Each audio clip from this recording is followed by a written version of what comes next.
Something very bad is going to happen. ये एक horror drama series है जो नेटफ्लिक्स पर हिंदी में रिलीज हुई और मैं आप लोगों को ये भी बता दूं कि इस सीरीज की टोटल 8 एपिसोड्स हैं और हर एपिसोड ही 40 से 50 मिनट के बीच की है। खैर मैं ये सीरीज देख चुका हूं और अब मैं आप लोगों से अपने इस रिव्यू के जरिए मेरा इस सीरीज को देखकर जो भी अच्छा या बुरा एक्सपीरियंस रहा है वो शेयर कर रहा हूं। तो चलो बिना कोई टाइम वेस्ट करे बात कर लेते हैं कि मेरा इस सीरीज को देखकर एक्सपीरियंस कैसा रहा। तो पहले तो मैं आप लोगों को सीरीज की कहानी के बारे में थोड़ा बहुत बता देता हूं। आप इस सीरीज में देखेंगे एक लड़की रेचल और उसके बॉयफ्रेंड की कहानी जो बहुत जल्द शादी करने वाले हैं और उसके लिए वो अपनी फैमिली के रिमोट लोकेशन पर मौजूद केबिन हाउस में आते हैं। लेकिन जल्द ही रेचल वहां कुछ बहुत बुरी और अजीब चीजों को एक्सपीरियंस करने लगती है और अब वो बुरी और अजीब चीजें क्या हैं वो सब जानने के लिए आपको देखना होगा इस सीरीज को। अब बात करें कि मेरा एक्सपीरियंस इस सीरीज को देखकर कैसा रहा। तो देखो पहले तो मैं आप लोगों को ये बात बता दूं कि ये सीरीज कोई गोस्ट स्टोरी या हॉन्टेड हाउस स्टोरी नहीं है। इस सीरीज में कोई भूत आपको बार बार डराता हुआ नजर नहीं आएगा। ऑल्दो इस सीरीज का जो मिस्ट्री बिल्डअप है या जो स्टार्ट की 2 से 3 एपिसोड्स हैं उसमें सस्पेंस और अनईज फीलिंग को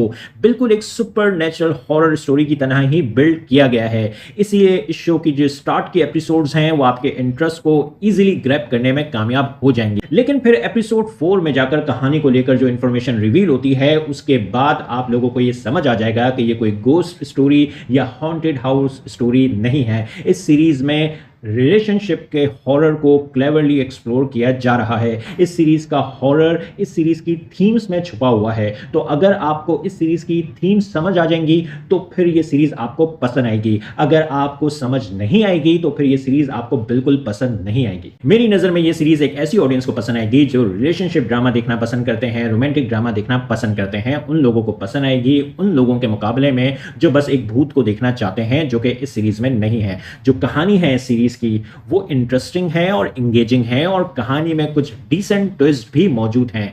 बस हाँ, कहानी को इस सीरीज में जरूरत से ज्यादा खींचा गया है। मेरी नजर में इस सीरीज को 6 एपिसोड्स में ही खत्म कर देना चाहिए था, 8 एपिसोड्स की जरूरत नहीं थी। बाकी कैरेक्टर वर्क भी सीरीज का ठीक ठाक सा है, कोई खास इमोशनल डेप्थ कैरेक्टर्स में मौजूद नहीं है। लेकिन हाँ, एक्टर्स की परफॉर्मेंसेस अच्छी हैं, सीरीज का म्यूजिक और प्रोडक्शन वर्क अच्छा है। इन शॉर्ट मेरी नजर में ये एक decent romantic horror drama series है, इसलिए मैं सीरीज को रेट करूंगा 7 आउट ऑफ 10 और आप लोगों से बस इतना ही कहूंगा कि अगर आप लोगों को रोमांटिक ड्रामा या रिलेशनशिप ड्रामा या हॉरर ड्रामा देखना पसंद आते हैं तो आप इस सीरीज को अपने टाइम पास के लिए एक बार जरूर देख सकते हैं। बस हाँ, ये सीरीज फैमिली के साथ देखने के लिए नहीं है क्योंकि इस सीरीज में आपको कुछ अडल्ट सीन्स देखने को मिलेंगे और सीजन 1 में कहानी को कंप्लीट कर दिया गया है। आपको सीजन 2 का वेट नहीं करना पड़ेगा। तो आप लोगों को ये शो कैसा लगा अपने ओपिनियंस कमेंट बॉक्स में जरूर दें। मेरी वीडियो पसंद आई तो लाइक करें और चैनल को सब्सक्राइब करना मत भूलें। फिर मिलेंगे किसी और वीडियो में। शुक्रिया।